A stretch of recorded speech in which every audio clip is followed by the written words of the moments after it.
hurmatli talabalar, darsimiz bolalarning musiqiy ta'lim metodikasi. Bugun siz bilan maktabgacha ta'lim tashkilotlarida musiqiy faoliyatni tashkil etish haqida ma'ruza mashg'ulotini o'tamiz. Prezidentimiz Shavkat Mirziyoyevning dunyoda qarama-qarshiliklar va ziddiyatlar kuchayib borayotgan bugungi o'ta murakkab zamonda millati, tili va dini turlicha bo'lgan millionlab odamlarni hech qanday tarjimonsiz do'st qiladigan, ular o'rtasida hamkorlik va hamjihatlikni yanada mustahkamlaydigan musiqa san'atining o'rni va ta'siri tobora ortib bormoqda degan so'zlari bilan fikrimni boshlamoqchiman. O'zi musiqa estetik fanlar sirasiga kiradi. Estetika qadimgi yunoncha so'zdan tarjima qilinganda siyod, idrok, sezgi degan ma'nolarni bildiradi. Nemis tilida ham his, tuyg'u degan ma'nolarni bildiradi. Olamning hissiy qabul qilinishini tadqiq etuvchi fandir. Estetikaga oid dastlabki ta'limotlar miloddan avvalgi 2-3 mingyilliklar muqaddam qadimgi Misr, Hindiston, Xitoyda vujudga kelib, qadimgi Yunonistonda Aflotun, Arastu, rimlik Lukretsiy, Goritskiylar mutafakkirlarning asarlarida har tomonlama rivojlanadi. 18-asr o'rtalarida nemis ma'rifatparvari Alexander Gottlieb Baumgarten poetik asarga doir ba'zi masalalar xususida falsafiy mulohazalar asarida estetikani alohida fan deb hisoblaydi va uning san'atda yorqin namoyon bo'lishini ko'rsatib beradi. Allomalarimiz estetik tarbiyaga oid qarashlari haqida gapiradigan bo'lsak, Ibn Sino, Farabiy, Alisher Navoiy, Zahiriddin Muhammad Bobur, jadid ma'rifatparvarlari va Fitrat alohida ta'kidlab o'tilgan. Har bir allomamiz o'zini sohasidan tashqari musiqa ilmi bilan ham shug'ullangan. Misol uchun Ibn Sino tabobat olamida, tibbiyotda nom chiqargan mashhur olim hisoblangan bo'lsa-da, u musiqa bilan davolashni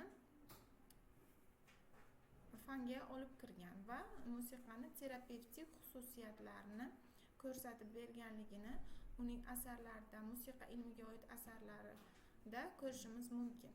Abu Nasr Farabiy ham xuddi shunday musiqa ilmi bilan ham shug'ullangan. Alisher Navoiy o'zining Hayratul Abror asarida musiqa ilmiga oid qarashlarni bildiradi va musiqani ta'lim-tarbiya bilan uzviy bog'liqlikda olib borilganligi haqida aytib o'tadi. Zahiriddin Muhammad Bobur ham musiqa ilmiga oid asarlar yozgan, lekin bizgacha ular yetib kelmagan. Bobur ham she'r yozishdan tashqari, shohlikdan tashqari musiqa ilmi bilan shug'ullangan. Jadid ma'rifatparvarlari, xususan Fitrat, musiqa ilmiga juda ham katta o'zining hissasini qo'shgan. Biz bilamizki, 18-asrda Shashmaqom tartiblantirilgan Yunus Rajabiy tomonidan. Shunda Fitrat ham o'zini Uspenskiy boshchilik jamoasi bilan birgalikda Shashmaqomni tartiblantirishga o'zining hissasini qo'shgan.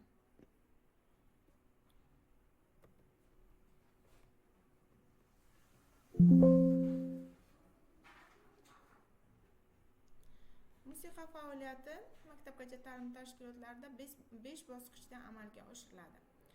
Birinchisi musiqa tinglash, ikkinchisi jamoa bo'lib kuylash, uchinchisi musiqiy ritmik harakatlarga o'rgatish, to'rtinchisi musiqa savodi va beshinchisi musiqa ijodkorligi. Musiqa tinglash faoliyatida maktabgacha ta'lim tashkilotlari musiqa rahbarlariga biriktirilgan ish reja asosida mashg'ulotlar olib boriladi. Ish reja xuddi tarbiyachilarniki singari oy mavzu, hafta mavzu bir xil tartibda olib boriladi. Musiqa tinglash jarayonida nimalarga e'tibor qaratish lozim? Birinchidan, bolalarni shu musiqaga jalb qilish, mashg'ulotga jalb qilish lozim. Musiqa tinglash faoliyatidagi repertuarlar aynan ish reja asosida olib boriladi. Bahor, kuz, qish mavsumiga mos bo'lgan repertuarlardan tanlab olinadi. Jamoa bo'lib kuylash.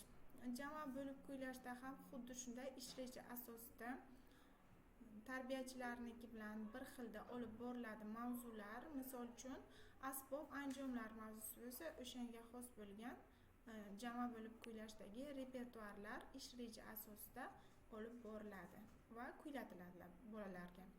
Musiqiy ritmik harakatlarga o'rgatish. Musiqiy ritmik harakatlar maktabgacha ta'lim tashkilotining asosiy bo'g'ini qismi desak mubolag'a bo'lmaydi. Sababi musiqiy ritmik harakatlardan har bir tarbiyachi deymizmi yoki jismoniy tarbiya yo'riqchisi, musiqa rahbari, qolaversa ingliz tili yoki rus tili o'qituvchilari ham musiqiy ritmik harakatlardan, harakatli o'yinlardan foydalanadi. Tarbiyachilarning o'zi ham dam olish daqiqalarida musiqiy ritmik harakatlardan foydalanib mashg'ulotni yanada qiziqarli olib boradilar. Musiqa savodi. Musiqa savodi qismi ko'pincha katta va maktabga tayyorlov guruhlarida olib boriladi. Musiqa savodi nima? Bu musiqa alifbosi. Ya'ni bola maktabga chiqquniga qadar notalar haqida, kalitlar haqida ma'lumotga ega bo'ladi. Bu musiqa savodi qismida olib boriladi. Musiqa ijodkorligi. Musiqa ijodkorligi qismida bolalar o'zlari xohlagan harakat bilan musiqaga jo'r bo'ladilar.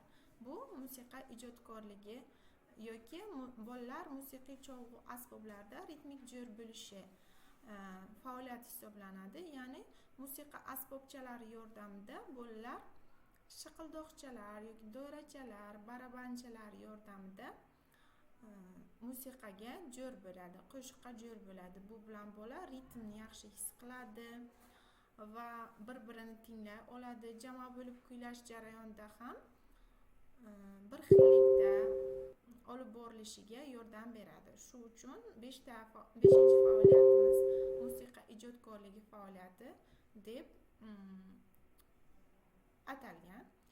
Bugungi ma'ruza mashg'ulotimiz mana shu ma'lumotlardan iborat edi. E'tiboringiz uchun rahmat.